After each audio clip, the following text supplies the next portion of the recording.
Learners have reported to schools at public institutions across the country in the phased reopening of schools. Grade 4, Class 8 and Form 4 students were instructed to resume physical learning after more than 6 months at home. COVID-19 forced schools to close barely 3 months into the first term of the academic year. Our reporter in the Rift Valley, Bridget Ngana, has been visiting schools in Nakuru County and joins us live with the latest. Bridget, how is the resumption feeling like in Nakuru County?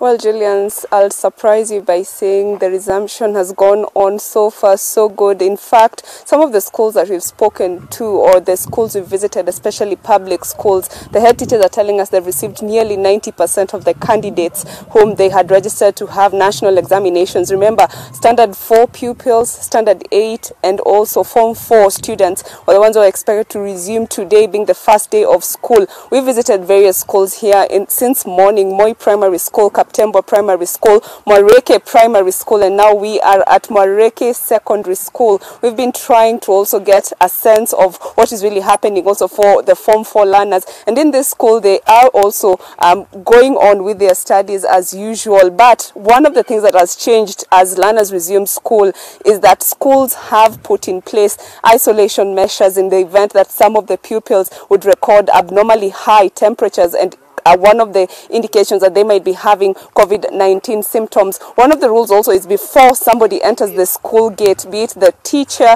and also the learner, that person must be wearing a mask. The watchmen or security personnel at the gate are also armed with the thermal gun to just check the temperature. The schools, as much as these are local schools, this school, Julian, is just the only public school in the whole of this ward in Rwanda. So you could imagine the number of pupils and students it's been receiving normally, and even now many others have been able to come in and resume with their studies. The environment is calm. Learning is also going on. They are expected to resume learning. They had discontinued the syllabus some 7 months ago, and so they are expected to catch up as they await further direction from the government on what really is the way forward. On this other side, right now what's going on is a briefing for the students on how they're supposed to conduct themselves. Remember, one of the prerequisites for reopening of schools is that there would not be any assemblies or breaks where the children or the students would be able to play and interact with one another. So in such a forum, they sit in a socially distant manner.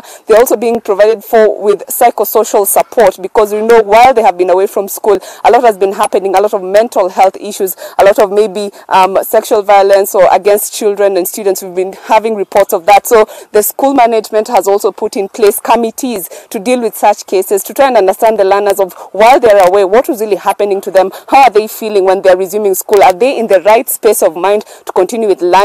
Remember, national examinations are supposed to take place by mid next year, and that is by April. And so they have a bulk of work to do just to deal with the students from a personal level and also academic level. But so far, so good. One of the things we've also noticed that has been put in place in this in the public schools we've been able to visit is the sanitation points. Hand washing is one of the priorities, and soap and water stations are almost at every corner of the schools we've visited. The schools have also received applications from private institutions. This is something that we preempted. Now that some of them have been shut down and business is not possible for them, they've been forced to parents are coming into public schools trying to seek for opportunities for the learners who are in private schools but now cannot continue with learning in those schools since those schools have shut down. But this is some of the just a brief of what is happening in the Rift Valley. We'll be giving you a detailed report in our 7 and 9 o'clock bulletins on how public schools will be the next phase of learning in this era of the coronavirus. The script is not any different at the coast, where most of the schools in the coast region have registered over 80% of pupils reporting to school on this first day of reopening after nearly 7 months being at home.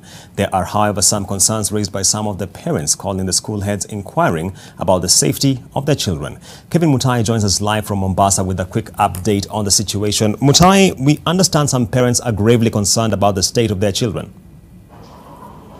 Well, indeed, that is very true, Julian Amboko. In some of the schools, we even had the head teachers raising concerns that some of the parents failed to come or to bring their children to school because they had to first inquire about the safety of their children, and of course trying to get information on some of the containment measures the institutions have put in place to curb the spread of COVID-19. And as you can see right now, we are live from the Aga Khan, both primary and secondary school, and as you can see, there are markings on the floor to help students maintain social distancing.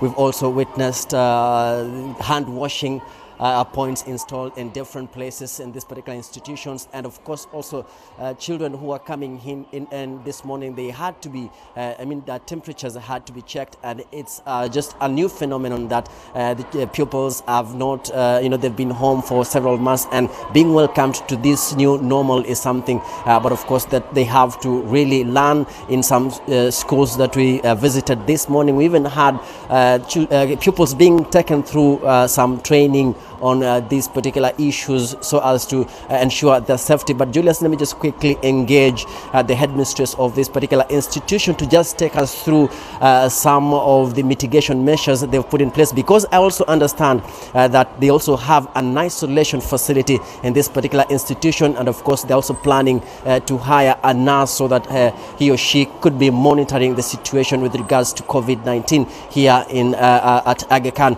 So please just quickly introduce yourself and kindly take us through very briefly on some of the measures that you've put in place to ensure the safety of learners in school.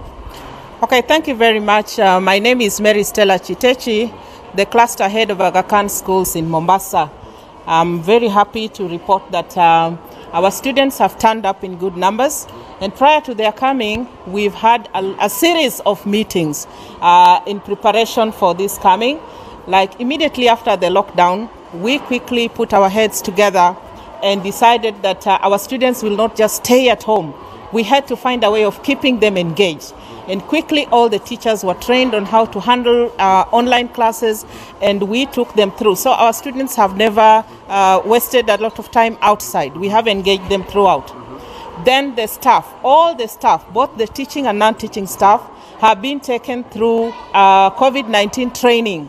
This is a training that was organized by AKDN, and all the members have certificates to confirm that they understand about the COVID-19 challenge and how to handle it. There are concerns from some of the parents who are raising issues to do with the safety of their children, and you can see that there's quite a number of children who did not show up.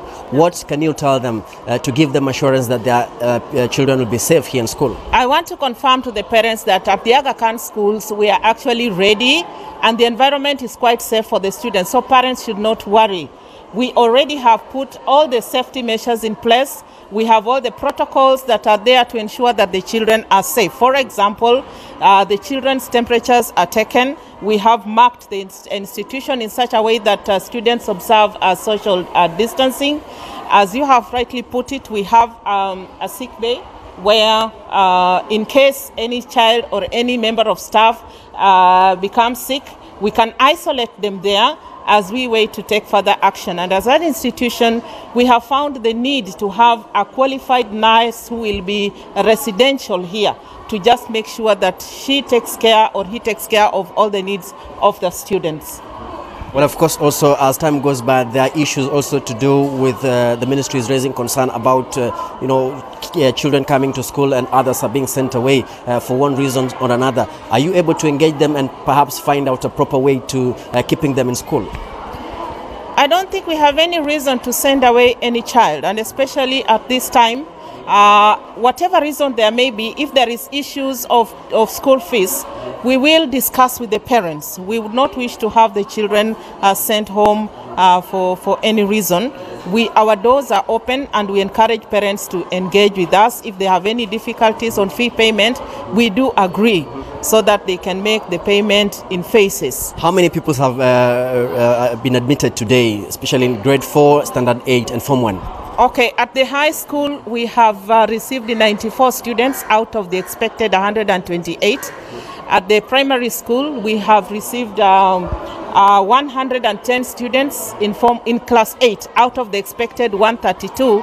And then grade 4, the number was a bit low. There were 69 out of 119. Okay, But you're continuing with the admission?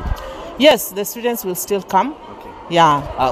That is the head of, the headmistress of this particular institution, just taking us through some of the measures they put in place to ensure that they be able to contain the spread of the disease. But definitely we'll also still be doing a spot check in other institutions across the region, and of course we'll be updating our viewers in our subsequent bulletins on the level of preparedness the schools have put in place to curb the spread of the virus.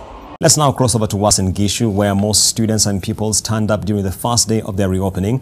Now we join our reporter Gabriel Kudaka, who is at Central Primary School. Gabriel, if you can hear me, what's the latest from that side? Thank you so much, Julian. Yeah, but indeed we are here in class 8 at Central Primary School in Eldoret, and they're definitely having their English lesson going on. And before they let them break for their lunch, let me talk to one of the teachers here in the school. How are you, madam? I'm fine. My name is Beatrice Kelelia, a teacher at Central Primary School in Uasin Gishu County. Yes, as you can see, we are prepared for learning. The pupils came very early in the morning as usual, and they were prepared for beginning the new term. And actually they are ready. They have come. They are wearing masks. They have already been given the protocols from the Ministry of Health.